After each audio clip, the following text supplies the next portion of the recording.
जय मसीह की और एक बार फिर से हिंदी के इस ऑनलाइन सर्विस में आप सबों का स्वागत है। मैं आशा करती हूँ कि बीते दिन परमेश्वर आपके साथ थे और परमेश्वर के अनुग्रह में हम सब आज सुबह बहुत आनंद है और खुशी से परमेश्वर के भवन में आप आए हैं। इसलिए परमेश्वर को जोरदार ताली बजाकर धन्यवाद कहेंगे। Hallelujah, praise the Lord. 3 मछुआरे समुद्र में मछली पकड़ने गए।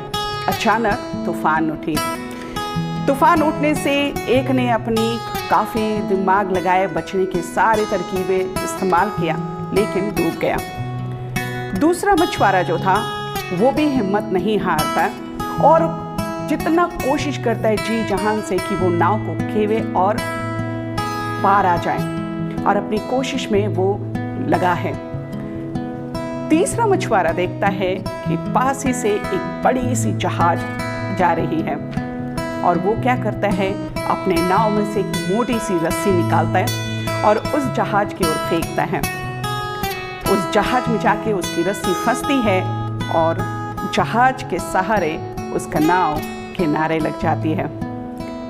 और जब मैं इस स्टोरी को सुन रही थी, सोच रही थी, उस वक्त हमारे गीत किताब से एक गीत मुझे याद आई।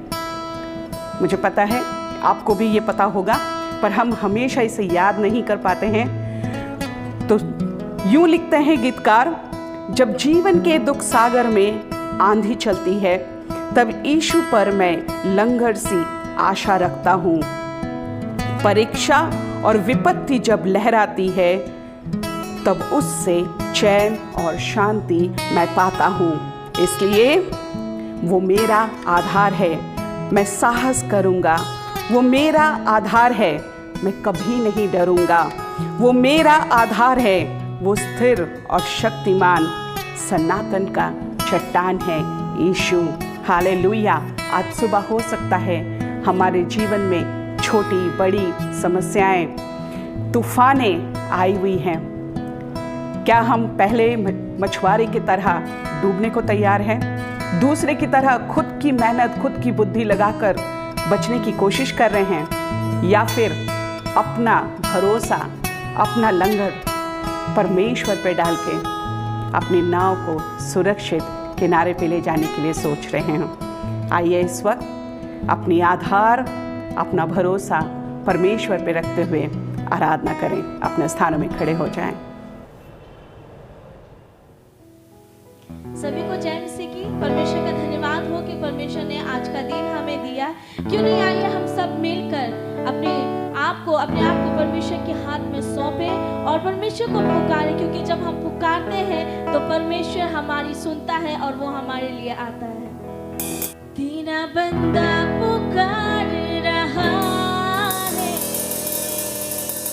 तेरा बंदा पुकार रहा है, तेरा बंदा पुकार रहा है, तेरा बंदा पुकार रहा है। यीशु तेरा नाम प्यारे, यीशु तेरा नाम, यीशु तेरा नाम प्यारे, यीशु तेरा नाम, यीशु तेरा नाम प्यारे, यीशु तेरा नाम, यीशु तेरा नाम प्यारे, यीशु तेरा नाम। तेरा बंदा पुकार रहा है, तेरा बंदा पुकार रहा है, तेरा बंदा पुकार रहा है, तेरा बंदा पुकार रहा है। कोई नहीं तेरे समान दुनिया में मेरे लिए तू ही तो है मेरा खुदा, मेरा खुदा। जीऊंगा मैं तेरे लिए, क्योंकि यीशु का मैं हूँ दीवाना, क्योंकि यीशु का मैं हूँ दीवाना।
तेरे जैसा कोई नहीं है परमेश्वर। ओ परमेश्वर, तेरा वचन कहता है यीशु कि जितने तुझे पुकारते हैं, ओ सच्चाई से पुकारते, तू उनके सम्मुख होता है। ओ तो कहता है कि टूटे मन वाले के समीप तू रहने वाला परमेश्वर। ओ प्रभु, हम अपनी सारी चिंता, अपनी सारी बोझ को तेरे पास लाते हैं और इस समय प्रभु हम तेरे पास आते हैं। ओ यीशु, हमें अपने योग्य बना। आए हैं हम तेरे चरणों में, ले गए हम स्तुति। आइए सब हम गाएं। आए हैं हम तेरे चरणों में, लेकर हम स्तुति। समय है कि हम उस परमेश्वर के पास जाएं, अपने आप को उस परमेश्वर की ओर हम समर्पण कर दें, क्योंकि वही परमेश्वर है जो हमें शांति देता है, वही है जो हमें छुड़ाता है, वही है जो हमें अपने योग्य करता है। यीशु, आए हैं हम तेरे चरणों में, लेकर हम स्तुति। आए हैं हम तेरे चरणों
धन्यवाद करते हैं परमेश्वर, तेरी महिमा तेरी आदर करते हैं।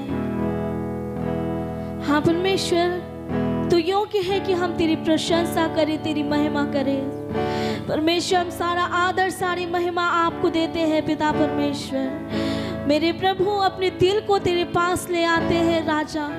ओ प्रभु, तू हमारे दिल की हर एक गहराई की बातों को जानता है परमेश्वर। जिसे कोई नहीं जानता, जिसे कोई नहीं समझता, उसे तू जानता है परमेश्वर। हम तुझसे प्रार्थना करते हैं कि तू हर एक को चंगाई दे, हर एक के मन को छू ले, हर एक को पिता परमेश्वर चैन और शांति प्रदान कर। आगे की सारी बातों को हम आपके हाथों में सौंपते हैं प्रभु। यीशु मसीह आपके नाम से इस प्रार्थना को मांगते हैं, आमीन।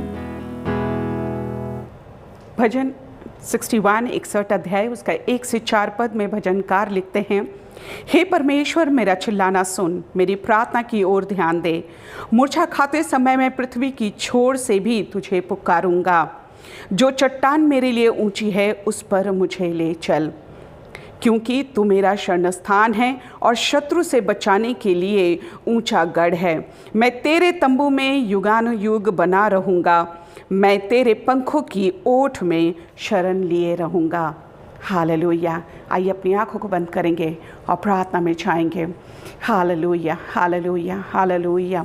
सर्वशक्तिमान परमेश्वर पिता, नम्रता और दीनता के साथ एक बार फिर प्रभु जी हम आपके चरणों के पास आते हैं, धन्यवाद की डालियाँ लाते हैं और यीशु आपकी आराधना करते हैं। प्रभु पिता परमेश्वर, आज की सुबह हम अपने आप को बड़े ही दीनता के साथ आपके चरणों में सौंपते हैं। और पिता परमेश्वर, बीते दिनों में अगर हमारे जीवन से कोई ऐसी गलती हुई है, कोई ऐसी बात हुई है पिता, हमारे व्यवहार से, हमारी बोलचाल से, हमारे आचार व्यवहार से, पिता परमेश्वर आज हम आपके चरणों में आए हैं प्रभु और आपसे क्षमा चाहते हैं पिता। आप हमें एक बार फिर से प्रभु जी माफ़ कीजिए और शुद्ध कीजिए पिता, कि हम आपकी हुजूरी में, आपके सम्मुख, आपके सामने आकर खड़े हो सकें। प्यारे पिता परमेश्वर, हम प्रार्थना करते हैं प्रभु इस समय हमारे परिवार के हर एक सदस्यों के लिए प्रभु जी, ये एजी मिशन जो आपने दिया पिता परमेश्वर, इस बड़े से परिवार में हमें जोड़ा प्रभु जी, हर एक के लिए प्रार्थना करते हैं। ओ राजा, अपने अनुग्रह, अपनी आशीष हर एक पर बनाए रखिए। प्यारे पिता परमेश्वर, होने दीजिए कि हर एक की ज़रूरतें आपकी भंडार से पूरी हो। उनकी शारीरिक बीमारियां यीशु के नाम से चंगाई पाए। आज सुबह अगर कोई कमज़ोर है, अपनी हाथ पैर के दर्द से लाचार है, यीशु आपकी चंगाई आज एक एक के लहू में समा जाए। हालेलुया। प्रभु, अगर कोई अभी भी बंधनों में बंधा है, उलझनों में जकड़े हुए हैं, तूफानों में घिरे हुए हैं, यीशु आज आपकी छुटकारा, आपकी समाधान उनके परिवार में आए, उनके जीवन में आए। आपके छुटकारे को, आपके उद्धार को वो अपने जीवन में ग्रहण कर पाए। हालेलुया। प्यारे पिता परमेश्वर, आज का ये पवित्र दिन आपने इसीलिए ठहराया प्रभु कि हम आपके चरणों के पास एक बार फिर से आ सके और आपके छुटकारे को ले सके। हालेलुया। प्यारे पिता परमेश्वर, हम धन्यवाद देते हैं प्रभु आज के इस दिन के लिए, इस पवित्र दिन के लिए प्रभु। आपके वचन अनुसार प्रभु जी हम इकट्ठे हुए हैं ताकि हम एक मन और एक चित्त होकर आपसे आपकी बातों को सुन पाए। प्रभु, आपका दास जब वचन को लेकर आते हैं प्यारे पिता परमेश्वर, हम प्रार्थना करते हैं कि आपकी अनुग्रह, आपकी अभिषेक उनके ऊपर हो प्रभु, और हम सबों के मनों को, हृदय को आप तैयार कीजिए पिता परमेश्वर कि हम उसे सुन पाए, ग्रहण कर पाए अपने जीवन में, और पिता परमेश्वर आपकी इच्छा अनुसार अपने जीवन को चला पाए। हालेलुया। पिता, हमारी योग्यता नहीं थी लेकिन आपने हम पर दया की। आपके अनुग्रह के कारण प्रभु जी आज हम जिंदा पाए जाते हैं, आपकी उपस्थिति में पाए जाते हैं। हम में से जितने को आपने छुड़ा लिया प्रभु जी, आज हम उस आज़ादी को महसूस करते हैं। आपकी उपस्थिति हम सबके बीच बनाए रखिए। हमारी ऑर्गेनाइजेशन मिशन के ऊपर आपकी हाथ हो। हमारे जितने अगुवाए हैं प्रभु जी, हमारे पासवान, हमारे कैसल लीडर्स, हर एक पर प्रभु आपकी आत्मा उतर पाए। प्रभु पिता परमेश्वर, जितने अगुवाई करते हैं उनके जीवन से प्रभु आपकी प्रतिबिंब छलके पिता परमेश्वर। ओ प्रभु, हम प्रार्थना करते हैं हम में से हर एक जो इस वक्त मौजूद हुए हैं और आपकी ओर ताकते हैं प्रभु, हमारा लंगड़ आप हैं। ओ प्यारे पिता परमेश्वर, इस सागर में, इस दुख सागर में प्रभु एकमात्र हमारा छुटकारे का आशा आप है।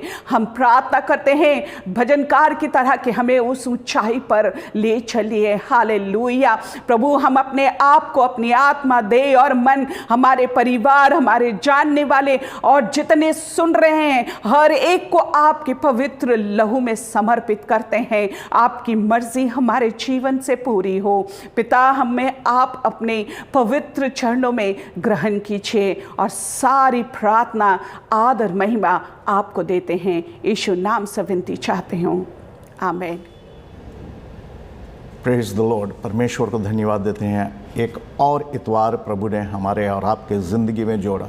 मैं विश्वास करता हूं कि आप सभी बहुत अच्छी तरह से हैं और परमेश्वर ने आपको संभाल करके रखा है। और मैं ये भी विश्वास करता हूं कि आप जितने हैं, परमेश्वर की गवाही आपके ज़िंदगी में है। और ये सिर्फ इसलिए क्योंकि उस प्रभु, वो प्रभु जिसने कहा है मैं तुझे कभी नहीं छोड़ूंगा, कभी नहीं त्यागूंगा, वह परमेश्वर आपको कभी नहीं छोड़ता है, कभी नहीं त्यागता है। आइए परमेश्वर के वचन को सुनने से पहले हम प्रार्थना में जाएंगे और परमेश्वर से कहें, प्रभु हमारी हमें सहायता कर, हमें मदद कर। प्रभु परमेश्वर पिता, हम धन्यवाद करते हैं इस जीवन के लिए। और प्रभु जी, हम प्रार्थना करते हैं हमारे हृदय को खोल, हमारे कान को अभिषेक कर, हमारे मन को प्रभु जी अपने वश में ले, ताकि तेरे वचन का ध्यान कर सकूं। सारी आदर महिमा देते हैं प्रभु, प्रार्थना तेरे नाम से मांगते हैं, आमीन, आमीन, आमीन। आज के दिन कुछ एक बातों को आपसे हम करना चाहेंगे और वे कुछ बातें हैं उत्पत्ति की पुस्तक और उसके 30वें अध्याय से। उत्पत्ति की पुस्तक और उसके 30वें अध्याय और 1 से लेकर के 8 पद यदि हम और आप पढ़ें। उत्पत्ति की पुस्तक, the book of Genesis chapter 30 verse 1 to 8। जब राहेल ने देखा कि याकूब के लिए मुझसे कोई संतान नहीं होती, तब वो अपनी बहन से डाह करने लगी और याकूब से कहा, मुझे भी संतान दे, नहीं तो मैं मर जाऊंगी। तब याकूब ने राहेल से क्रोधित होकर कहा, क्या मैं परमेश्वर हूँ? तेरी कोख तो उसी ने बंद करके रखी है। राहेल ने कहा, अच्छा, मेरी दासी बिल्हा हाजिर है, उसी के पास जाओ, वह मेरे घुटनों पर जनेगी और उसके द्वारा मेरा भी घर बसेगा। तब उसने उसे अपनी दासी बिल्हा को दे दिया और उसकी पत्नी हो, और याकूब उसके पास गया और बिल्हा गर्भवती हुई और याकूब से उसके एक पुत्र उत्पन्न हुए। तब राहेल ने कहा, परमेश्वर ने मेरा न्याय चुकाया और मेरी सुनकर मुझे एक पुत्र दिया, इसलिए उसने उसका नाम दान रखा। राहेल की दासी बिल्हा फिर गर्भवती हुई और याकूब से एक पुत्र और उत्पन्न हुआ। तब राहेल ने कहा, मैंने अपने बहन के साथ बड़े बल से लिपटकर मल्ल युद्ध किया और अब जीत गई, अतः उसने उसका नाम नप्ताली रखा। इस घटना के विषय में यदि हम देखें, और आज थोड़ी देर के लिए हम और आप बातचीत करने की कोशिश करेंगे कि किस प्रकार से हम अपनी संपर्क को, जिसमें कड़वाहट आ जाए, या संपर्क में जिसमें एक नकारात्मक भावनाएं आ जाए, एक ऐसा संपर्क जो अच्छा न हो, कैसे हम और आप उसको सुधार सकते हैं, अच्छा बना सकते हैं। और कुछ पल के लिए हम और आप देखने की कोशिश करेंगे इस किताब से। अब इस भाग को जब हम पढ़ते हैं तो यहाँ एक संबंध या संपर्क के विषय में वर्णन किया गया है, और यह संपर्क याकूब के जीवन से संबंधित है। याकूब अपनी पत्नी राहेल से बहुत प्यार करता था, परंतु राहेल से शादी करने के पहले उसे लिया से शादी करनी पड़ी। और परमेश्वर का वचन कहता है कि लिया के कई संतान हुए, परंतु राहेल के कोई संतान नहीं थी, जिस कारण से राहेल बहुत ही परेशान थी, जिस कारण से राहेल बहुत दुखित थी। और न सिर्फ परेशान और दुखित थी, परंतु याकूब के साथ झगड़े भी करने पर उतारू थी। उसका मन टूट चुका था और बार बार राहेल याकूब के पास जाती है और अपनी फरमाइश, अपनी व्यथा, अपनी दुखड़ा को गाती है। मेरे भाई मेरे बहन, यदि हम रिलेशनशिप या संबंध के विषय में यदि हम कहें या संपर्क के विषय में यदि हम कहें तो संपर्क दो व्यक्तियों से बनता है। और संपर्क जो दो व्यक्तियों के बीच में दो व्यक्तियों से बनता है, हो सकता है कि उसमें कोई भी इंसान हो, कोई मनुष्य हो, और दो व्यक्तियों के बीच में एक और बातें हैं जिसको हम कहते हैं संपर्क। और संपर्क या तो अच्छा हो या तो बुरा हो। कई बार संपर्क में, आपसी संपर्क में समस्याएं आती हैं। कई बार आपसी संपर्क में मनमुटाव होता है। लोग अच्छे होते हैं, नो डाउट अबाउट इट, लोग अच्छे होते हैं, मनुष्य अच्छे होते हैं, कोई इंसान खराब नहीं होता है। हर इंसान को परमेश्वर ने खूबसूरत और बहुत बढ़िया और अच्छा इंसान बनाया, परंतु दोनों के बीच में किस प्रकार से समीकरण बनता है और उस संपर्क में ही अंतर हो जाता है। याकूब का परिवार बहुत ही आनंददायक और कहना चाहिए सुखमय और तो नहीं था। समस्याएं उनके जीवन में, उसके परिवार में थी। राहेल और लिया का संबंध दोनों के बीच में बहुत अच्छा नहीं था। हालांकि दोनों एक ही कमरे में रहते थे, एक ही घर में रहते थे, दोनों एक ही के साथ संयुक्त थे, परंतु राहेल और लिया के बीच में संबंध अच्छे नहीं थे। रिलेशनशिप उनके बीच में अच्छा नहीं था, संबंध उनके बीच में अच्छा नहीं था। अब जब संबंध अच्छा नहीं था तो यह बहुत ही आवश्यक है कि उनके बीच में संबंध अच्छे हो। मेरे भाई मेरे बहन, जब दो इंसान एक साथ चलते हैं, एक साथ काम करते हैं, एक साथ घरों में रहते हैं, वह घर नर्क बन जाता है। यदि परिवार में आपसी संबंध बिगड़े हुए हैं, आपसी संपर्क बिगड़ा हुआ है, तो वह परिवार नर्क बन जाता है। और मैं नहीं जानता हूं कि यह नरकाना की स्थिति कहां से कहां तक पहुंच जाती है। पर पहली बात हम और आप देखने की कोशिश करेंगे कि वह कौन सी चीज़ है जिसके द्वारा इन संबंधों को बेहतरीन बनाया जा सकता है।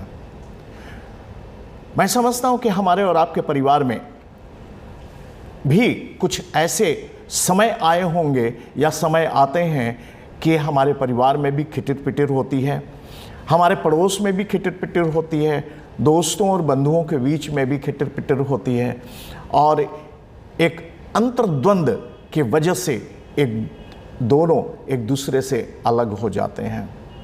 परंतु वह कौन सी चीज़ें हैं जो मनुष्य को संयुक्त करना चाहिए? दो जन का अंडरस्टैंडिंग या दो जन की विचारधाराएं एक जैसी हो सकती हैं। अलगावपन को दूर करने के लिए परमेश्वर का वचन हमसे और आपसे कुछ कहता है, और इसलिए पहली बातों को हम और आप देखने की कोशिश करेंगे कि इस संपर्क को सुधारने के लिए, इस संपर्क को समाधान करने के लिए पहली चीज़ बहुत ज़रूरी है कि हमारे हृदय में, हमारे मन में कृतज्ञता का बोध हो, हमारे अंदर में कृतज्ञता का बोध हो, और न सिर्फ कृतज्ञता परंतु हमारे होठों से और हमारे हृदय से हम कह सकें धन्यवाद, धन्यवाद के शब्द हों। परमेश्वर का वचन 15 अध्याय और नीति वचन 15 अध्याय और पहले पद में बहुत खूबसूरत पद दिए हुए हैं, और यहाँ कहता है, कोमल उत्तर सुनने से गुस्सा ठंडा हो जाता है, परंतु कटु वचन से क्रोध भड़क जाता है। कोमल उत्तर सुनने से गुस्सा ठंडा हो जाता है, परंतु कटु वचन से क्रोध भड़क जाता है। क्या हो रहा था राहेल और याकूब के बीच में? याकूब राहेल से प्रेम करता था, परंतु राहेल याकूब से झगड़ा, यानी कि बहुत ही असंतुष्ट है, और वह कहती है मुझसे कोई संतान नहीं होती। याकूब के लिए मुझसे कोई संतान नहीं होती, अपने बहन से डाह करने लगी। और क्या कहती थी राहेल? मुझे भी संतान दे, नहीं तो मैं मर जाऊंगी। इतनी दूर तक वह क्रोधित हो चुकी थी, मुझे भी संतान दे कि मैं मर जाऊंगी। क्या रिएक्शन हुआ राहेल के इस वक्तव्य से? याकूब पर क्या रिएक्शन हुआ? याकूब भी बेचारा परेशान हो गया और याकूब कहने लगा, क्या मैं परमेश्वर हूं? याकूब भी झल्ला उठा होगा, क्या मैं परमेश्वर हूं जो तुम्हारे लिए संतान दे सकूं? क्या मैं परमेश्वर हूं? मेरे भाई मेरे बहन, ये गुस्सा और ये अलगावपन, एक नकारात्मक भावनाएं दोनों के बीच में एक खाई सी पैदा कर दी। परमेश्वर का वचन कहता है, कोमल उत्तर सुनने से गुस्सा ठंडा हो जाता है।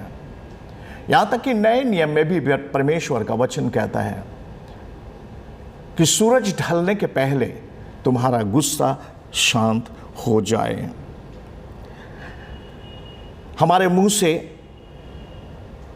गलत शब्द निकल जाते हैं, हमारे मुंह से आपराधिक शब्द निकल जाते हैं। परमेश्वर का वचन कहता है कि गुस्सा करना पाप है, क्रोध करना भी पाप है। इसीलिए हमें आवश्यक है कि क्रोध को अपने वश में हम रख सकें। हम उस जंगल में इस्राएलियों के विषय में हम पढ़ते हैं, परमेश्वर ने तो प्रतिज्ञा की थी कि मैं तुम्हें प्रतिज्ञा के देश को दूंगा, परंतु उस प्रतिज्ञा के देश को पाने के लिए इस्राएली जब मिस्र देश से निकल पड़े, मूसा की अगुवाई में बार बार एक ऐसे स्टेज पर आकर के पहुंचते थे जब इस्राएलियों को कुड़कुड़ाना पड़ता था। और जब वो कुड़कुड़ाते थे, परमेश्वर भी शांत और नम हो जाता था। मूसा के सामने पता नहीं कितनी बार वे कुड़कुड़ाए होंगे और परमेश्वर कहता है, मैंने तुम्हारे लिए आश्चर्य काम किए, तुम्हें मिस्र की गुलामी से मैंने बाहर निकाला, तो अभी तुम कुड़कुड़ाते हो। और उनका कुड़कुड़ाना इतना भयानक भी हो चुका था।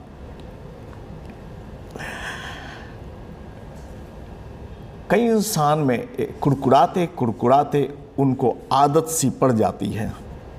गिनती की पुस्तक और उसके 14 अध्याय, गिनती की पुस्तक और उसके 14 अध्याय और 11 और 12 पद को हम और आप देख लें। गिनती की पुस्तक और उसके 14 अध्याय और 11 और 12 पद में परमेश्वर का वचन, गिनती की पुस्तक उसके 14 अध्याय 11 और 12 पद में इस तरह से कहता है,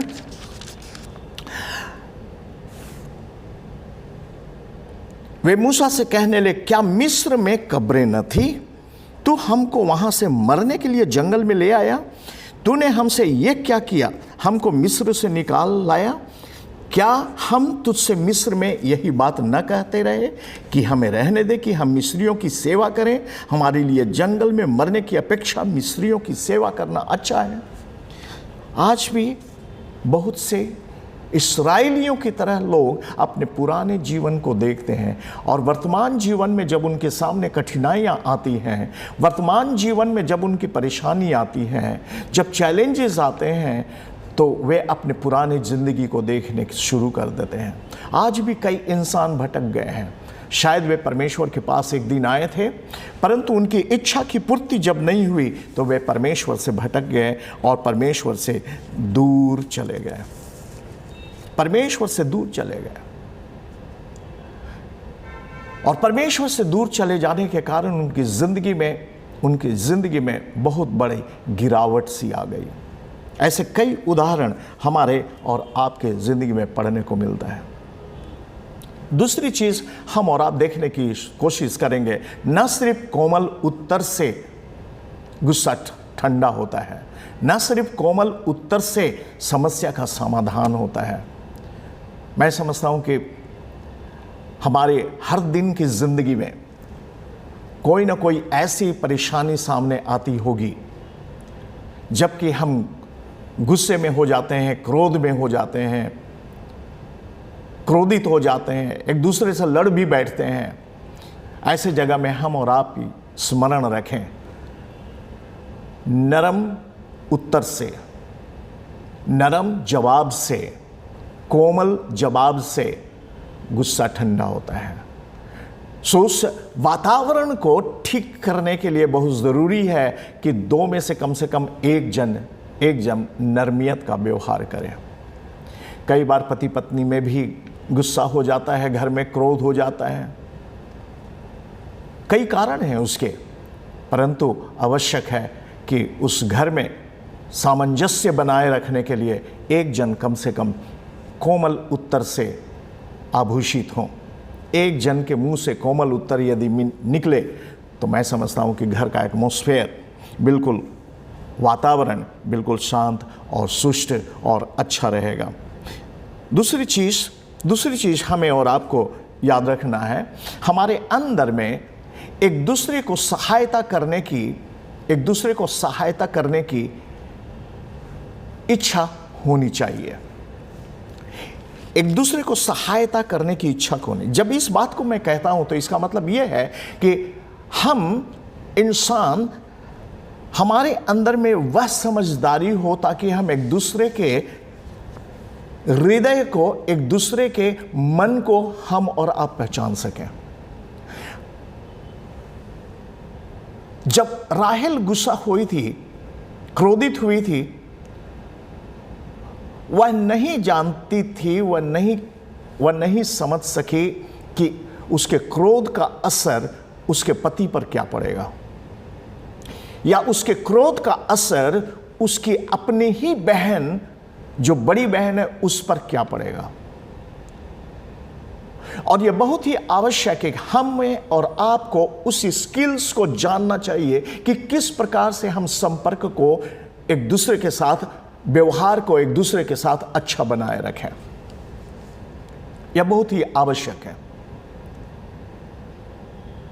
दूसरी बात जो हम करना चाहते हैं और वो है कि किस प्रकार से हम एक दूसरे के लिए सहायक बन सकते हैं, एक दूसरे के लिए सहायता कर सकते हैं एक दूसरे को। और इस एक दूसरे को सहायता हम तभी कर सकते हैं जब हम एक दूसरे को समझ सकते हैं। यदि हमारे अंदर में समझ की भावना नहीं है तो एक दूसरे को हम सहायता कर ही नहीं सकते हैं।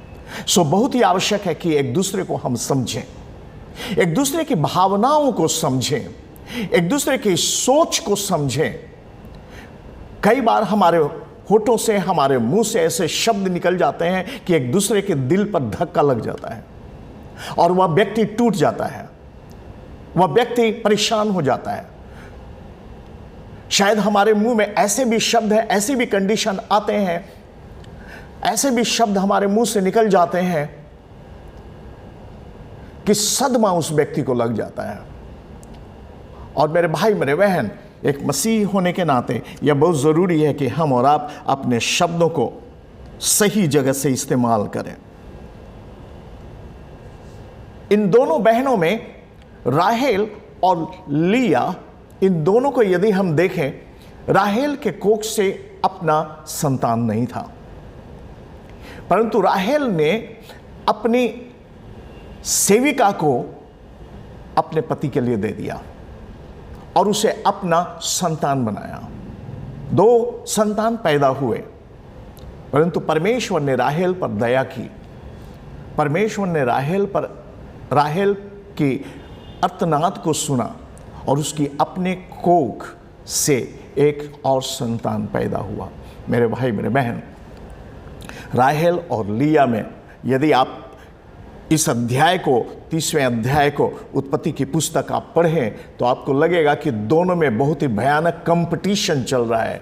एक बहुत कौन कितने बच्चे पैदा करेंगे ताकि याकूब उसके फेवर में हो, याकूब उसको और भी अधिक प्यार करे। मेरे भाई, मेरे बहन, आज की दुनिया कंपटीशन की दुनिया है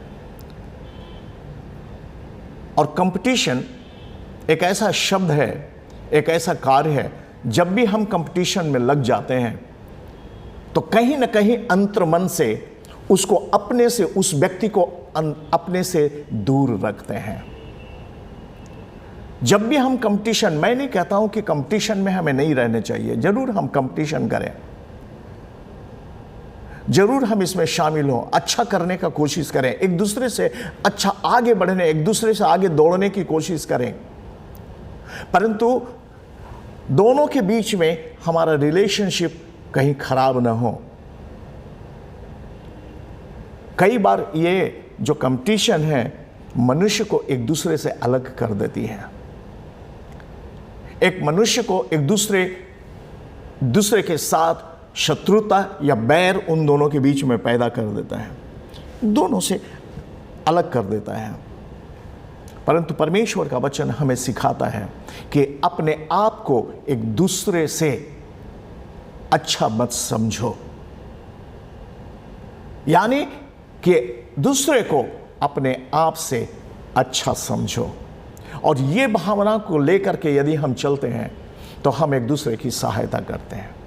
दूसरी चीज़ हमें सतर्क रहने की ज़रूरत है कि हम अपने शब्दों को, अपने जीवा को कंट्रोल करके रखें, क्योंकि ये जीवा एक ऐसी चीज़ है जो पता नहीं एक बड़ा युद्ध भी पैदा कर सकता है। और वचन तो कहता है यह तो आग की चिंगारी के समान है जो जंगल में पूरी आग लगा देता है। सो हम अपनी जीवा को, अपनी बोली को हम कंट्रोल, अपने वश में रखें।